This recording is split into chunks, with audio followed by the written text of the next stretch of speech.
Ready? Yep. Sweet. Hi guys, and welcome to the Lunge and Lift podcast. Today, Rob and I will be discussing a often discussed topic. When does a niggle become an injury?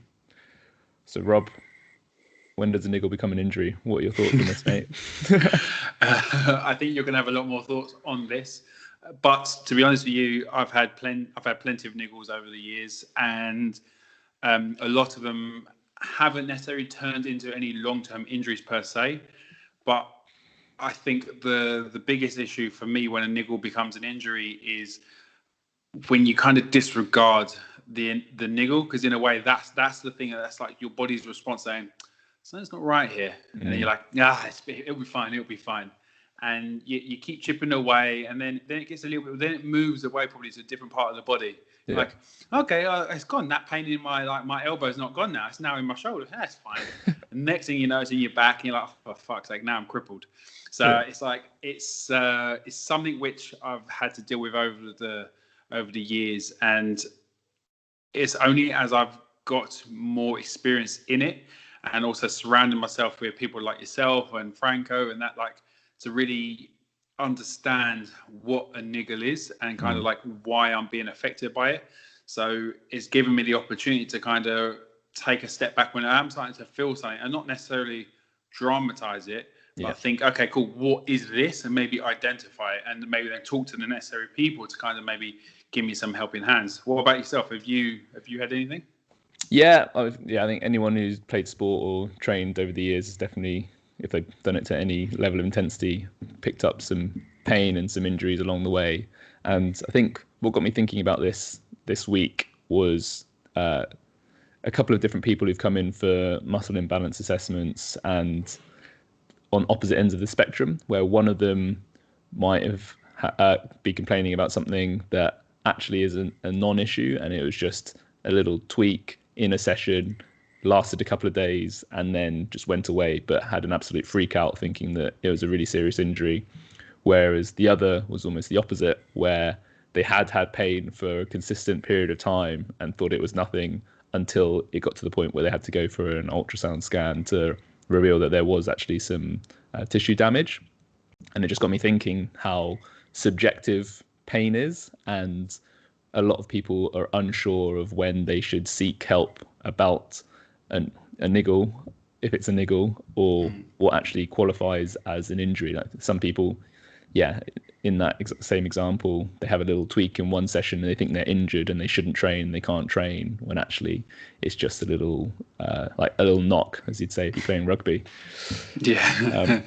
I definitely think with that, it kind of goes back to as well, like what your exposure to different experiences are as well. Like if you've played rugby, for instance, as an example, right?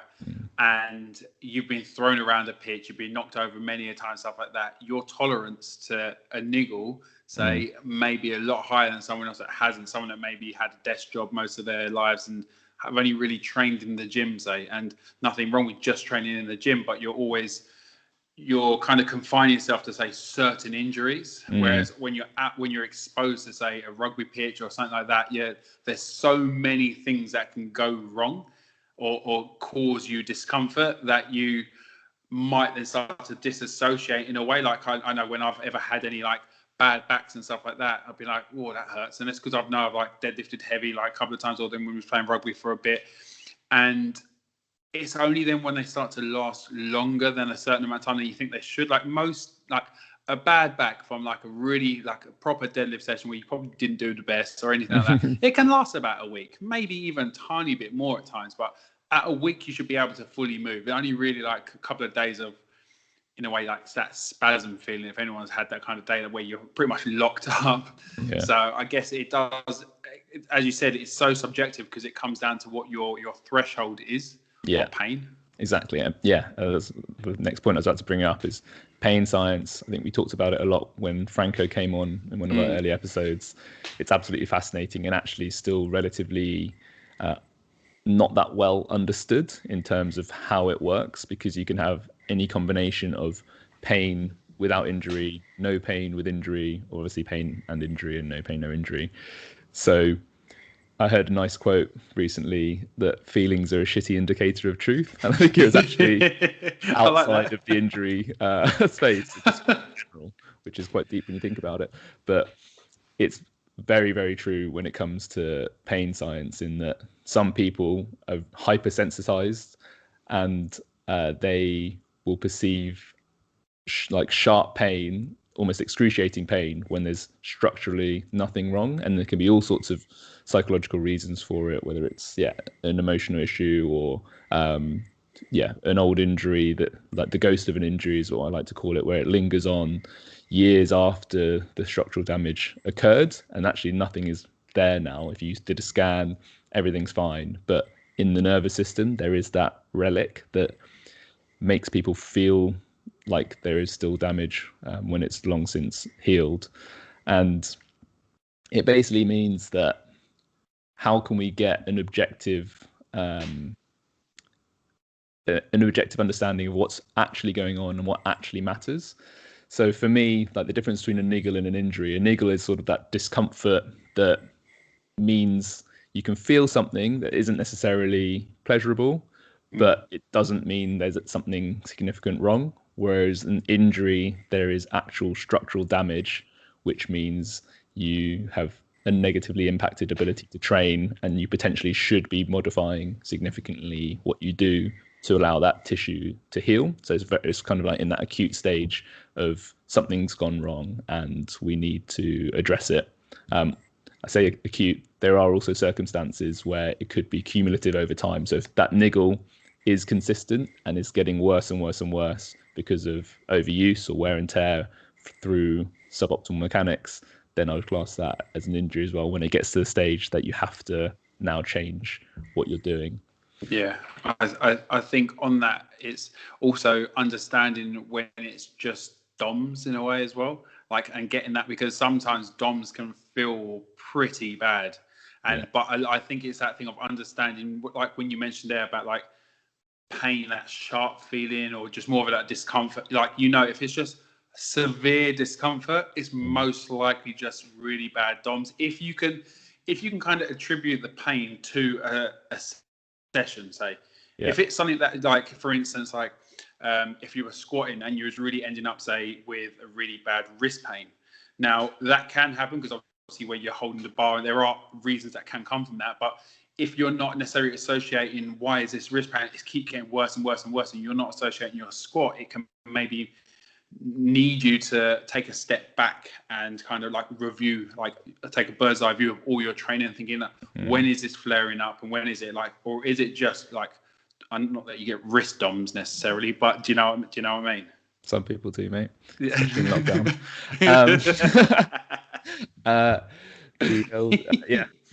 On the muscle soreness point.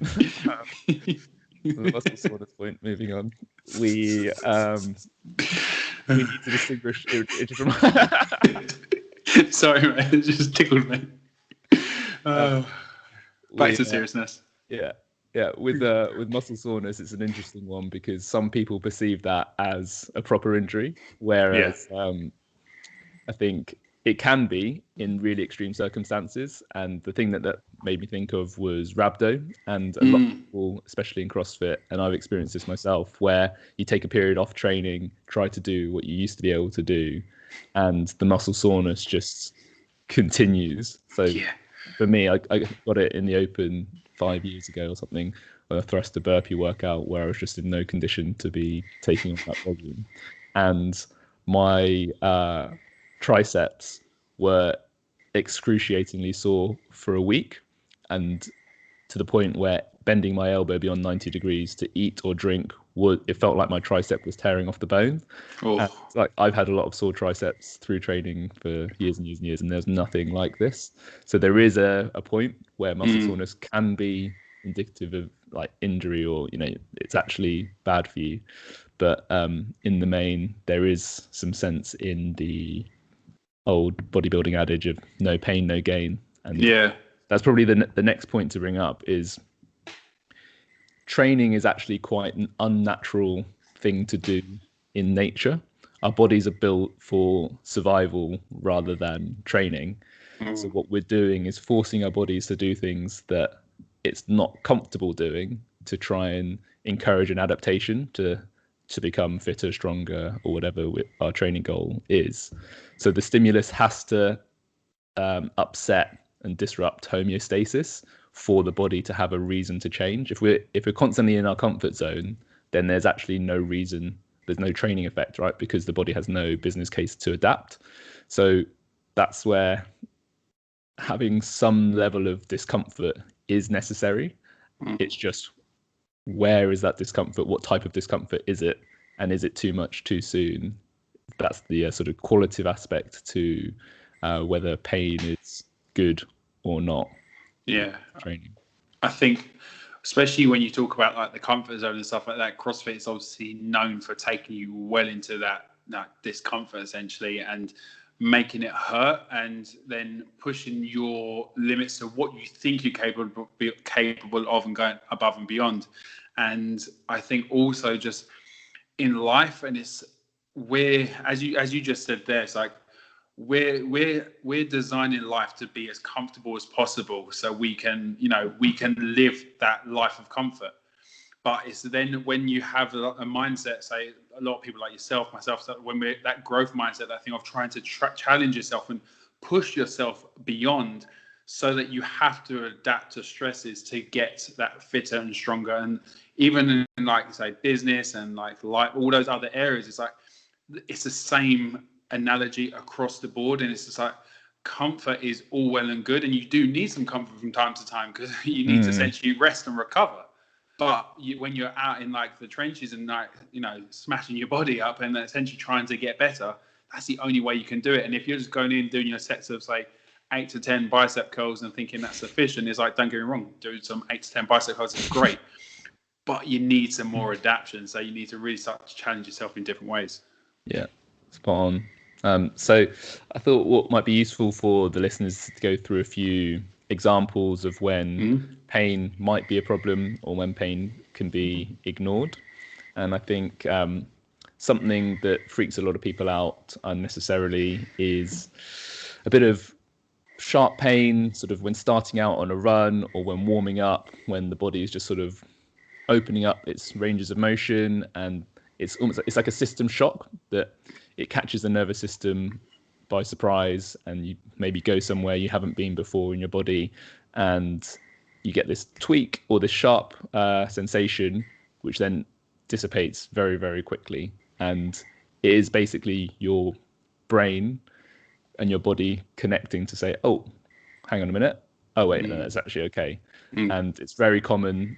The Red Pill guys did a really good podcast on running, where they basically said anything you feel in the first 1 to 2 kilometers of a run can basically be ignored, just because exactly that, like, you haven't been running and now you're running. So your brain is just like, oh, okay, this is what it feels like for like ground reaction force to go through my joints. This is what it feels like for my knee to do a bit of loading.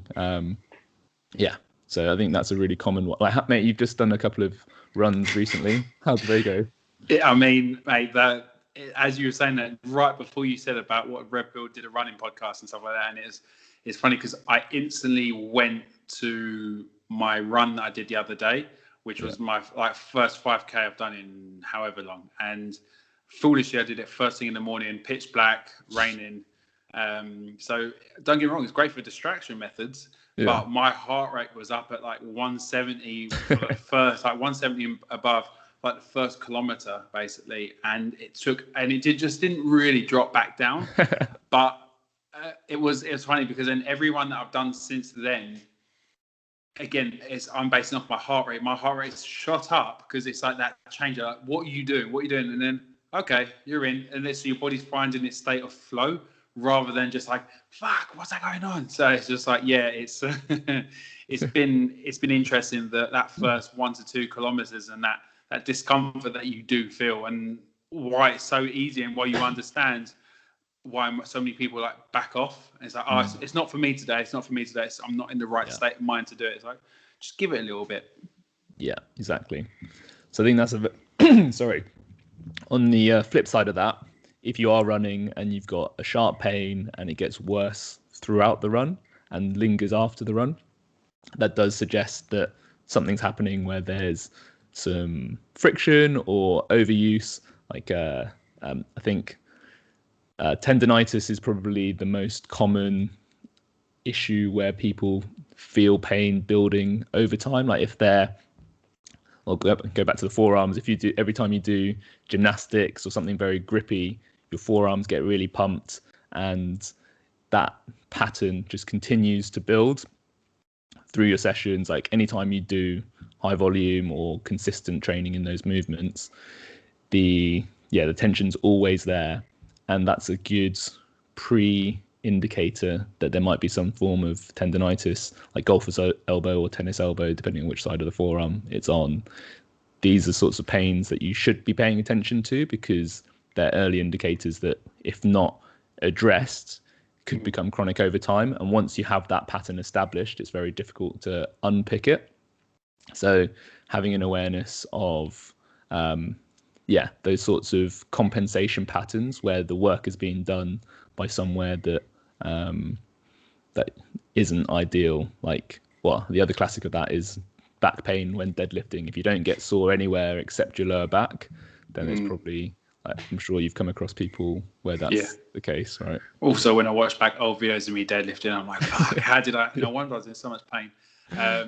But it's what you just said there about the pulling is, I guess, a lot of that comes from, especially when people get in like into like the gymnastics side of stuff quite a lot, and they're, you know, just like anything, you then start overdoing it. And I think with something like pull-ups, it's because it's a lot of time mostly with body weight, and it's do you know what, it's fine, I might be able to take a hammer in. But just like anything, if you overload one plane or one motion, you have to do the other one.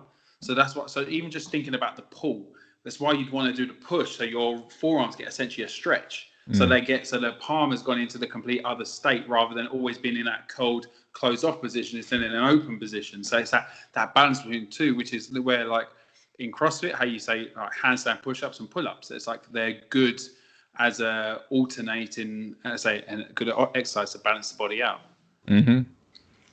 Yeah, I think that's a nice point. When else might pain be an issue? I think when it stops you being able to perform a movement. So if your knee pain is so bad that running is actually disastrous, and you get out there and you feel like you need to stop. Same goes if you're getting that sort of pain when you're doing a squat, that you actually just can't do it in training. I think that's obviously a time when you should be seeking help and getting an expert opinion on why that pain is happening. Obvious examples as well, or obvious situations where you need to listen to your pain, is if you've had a scan. I think some people do think that they can disregard scans. They're wrong. Like if you can see structural damage on a scan and it correlates with your pain, that is a very clear indicator that something's not right.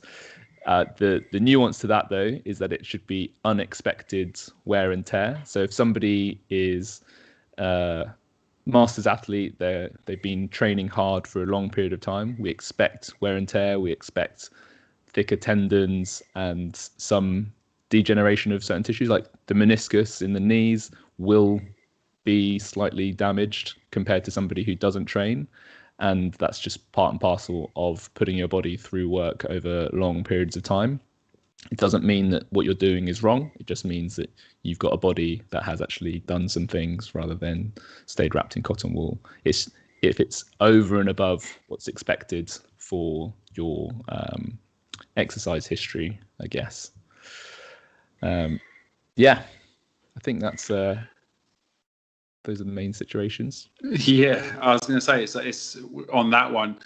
I remember talking to Franco about this, and it's when I had bad back pain and I had an MRI and stuff, and then they brought out that I had a couple of bulging discs or anything like that, and and Franco was just like, thing is, when you train, you probably will end up with bulging discs anyway. So bulging disc isn't necessarily the problem per se. Obviously, it's when, say, if it like triggers onto a nerve and stuff, things can happen, but it's very unlikely for someone that trains to have a perfect spine.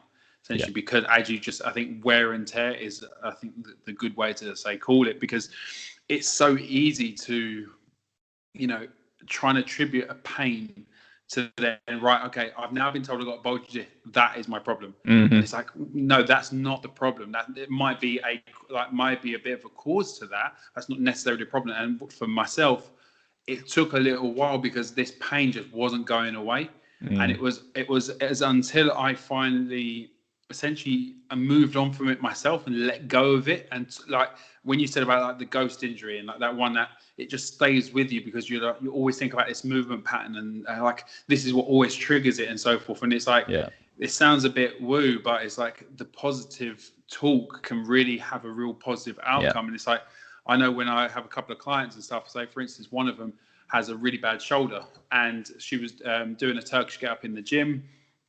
Someone fell on top of her. And so the weight kind of went over and it kind of caused her discomfort and was a little bit out of action on the shoulder for a little while and kind of got back into it. And a lot of the time in our sessions and stuff, where if we do any, say, vertical pressing or horizontal pressing or anything, that the shoulder might start to flare up, and it is only one shoulder, so it's very clear. So that shoulder might start to flare up, and it's like, if all you focus on is the flare and saying, okay, this hurts or this is uncomfortable, I can't do this, I can't do that, it's like, then you're not going to be able to do it.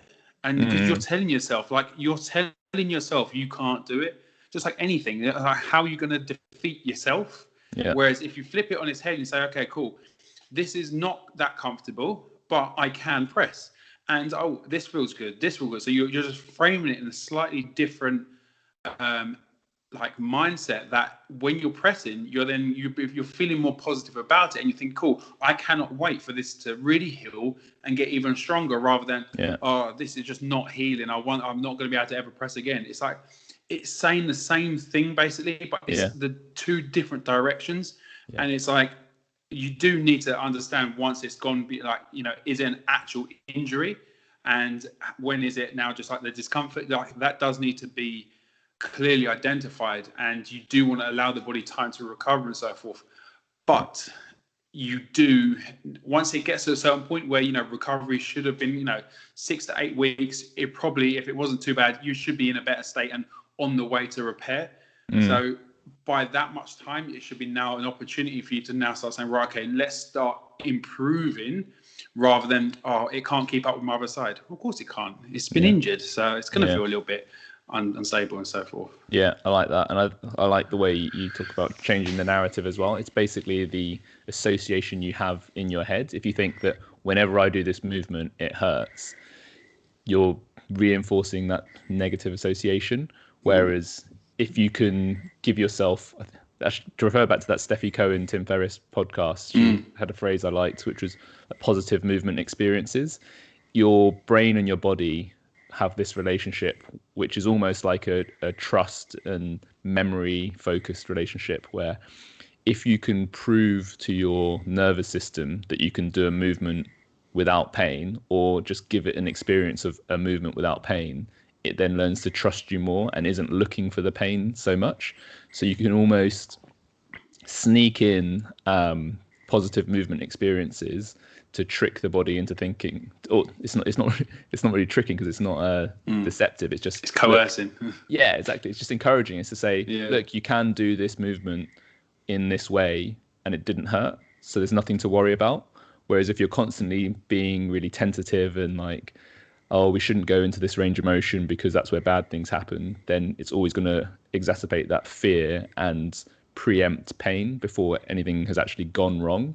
So it's that analogy of building trust. I think I said it in the one with Franco before, where it's almost a parent-child relationship, where if you've got young kids and they're growing up, you'll let them go to the shops that you've been with them many times before, because you trust that they'll come back safely. Range of motion and pain experiences are very similar in that you can do certain things without pain, and your brain's like, okay, you can go there and come back and I'm not worried. And over time, if you gradually build that up, your body earns the trust of your brain to say, okay, I can go further, I can do more different movements, or I can do the ones that I was previously scared of. But if you try to go too far too soon, then the brain will freak out and then becomes further scared of the pain that it anticipates is about to happen. And it's just that measuring and just pitching it just right, where you're encouraging the body to get over pain without freaking out the brain too much by going too fast too soon. Yeah, for me, Mike, when my trigger where the back pain kind of dissipated completely, don't get me wrong, it still every so often flares up and it'll be a bit more like a bit tighter on that side than anything. But when I finally got over my pain tolerance part was the open workout, 21, 15, 9 deadlifts and handstand push-ups at 100, and then to Diane into the 315 version. Yeah. And so the first time I attempted it on the Monday, no, I attempted it because they repeated it, didn't they? It was a repeat. So the first year I did it, had a bad back, did it in lifters just to kind of be a bit more quad dominant. And for me, I'm quite confident with deadlifts. I was like, I'll be fine, completely fine. Didn't do too well. I think I got into the 140 kilo bar and did a couple of reps. The next time I did it, the next year, so I was in pain basically for another year. And I was really hesitant about going into that workout because all I could think about is, my back's going to be in pieces, Anyway, I just basically put my head down, got through it in a way where I just didn't even think about it. Got to the workout, got through the bar 15. I was either in the bar 15 and done the handstand walk or whatever it was. I was towards the end of that part. And afterwards, I had no real bad repercussions except for a little bit of DOMS, obviously from the deadlifts. And it was at that point when my body was just like, your back's fine. Stop being a bitch and just move on now. And it needed essentially to be trashed to say like, look, you can handle this. But it was like the whole year basically I'd been really reserved because things would flare up. This or it feel a bit better. I'd do something and it'd flare up again. It's that constant recollection, that remembering pain. And it took me to trash myself to realize that I'm just being a little bitch. So, well, you proved to your body that it could deadlift without pain. And that sort of flipped a psychological switch to say, I don't need to be scared of this movement pattern anymore. Yeah, so it was exactly what you were saying about the shops. That's what reminded me of that, and like when it actually disappeared. But mate, it's really interesting. I think this is such a common thing, especially because where people are, I guess, especially now, being at home more, coming back into training of whatever sorts whenever the gym's open, or training at home, going from a state of sitting at the desk and then suddenly deadlifting with dumbbells and stuff like that. It's like you're gonna feel some discomfort and stuff like that. So I think it's a really important episode for people to really try and digest. And if you are feeling these niggles and they are being continuous, talk to us, talk to Ash, talk to myself, talk to someone that you trust to maybe give you a bit of guidance to see if you need anything. But apart from that, mate, thanks a lot for today. I think it was really informative for me as well. So hope you guys enjoyed it as much as I did. As always, if you did, please leave a review on iTunes. Give us a cheeky 5 stars. We'd appreciate that. Find us on all the normal platforms at lunge.lift. And until next week, thanks for your time and see you then. Thanks, guys.